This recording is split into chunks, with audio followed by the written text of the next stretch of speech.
हां जामीन करून आलो का नाही, पुन्हा पकड वॉरंट काढायची काय गरज आहे? सांगा मला तुम्ही, पुन्हा पकड वॉरंट काढायची काय गरज आहे? इतक्या तातडीनं माझ्याविषयी न्याय का?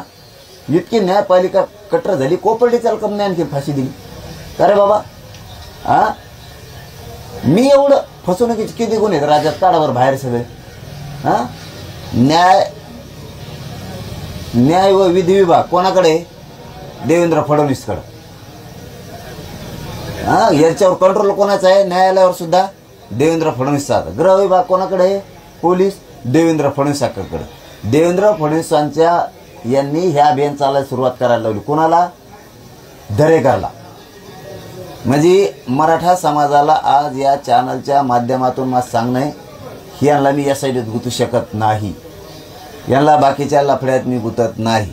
यांनी असं ठरवलं आता ह्या मॅटरमध्ये माझा काही दोष नसताना ह्याच्यात त्याला जेलमध्ये टाका. आता आज सांगतो तुम्हाला, मला जे जे रात्री कळालं ते मी समाजाला सांगतो आणि ते खरं आहे. ही देवेंद्र फडणवीसनं रचलेला डाव आहे.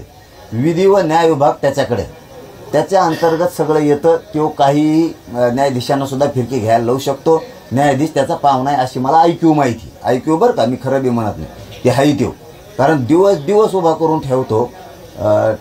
असं मी ऐकून आहे. अख्खा पुणे म्हणतं की त्यो कोर्ट कसं आहे बघा. आतून माहिती घेऊन गुप्तचर यंत्रणा बी. मी आरोप करणारातला नाही, मी न्यायदेवतेला मानणार आहे. कानाला धरून सांगतो, न्यायदेवताच आणि न्यायपालिका सगळ्यांना न्याय देऊ शकते.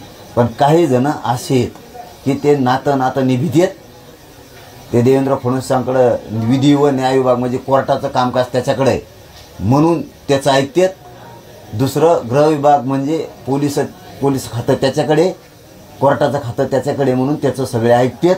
आणि तो जाणून बुजून आता मला याच्यात गुतीन आहे. आता त्याचा डाव सांगतो तुम्हाला, तो मला याच्यात आत टाकणार. आत कोणचे कैदी आहेत त्यांच्या हातानं मला आतसुद्धा मारायची अशी रात्रीची आलेली माहिती मारायची.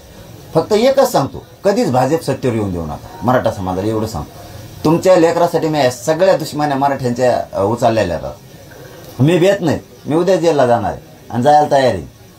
देवेंद्र फडणवीसला म्हणा तोही किती हाग आहे ना, तोही आग गार करीन तर फक्त मनोज जरांगेच.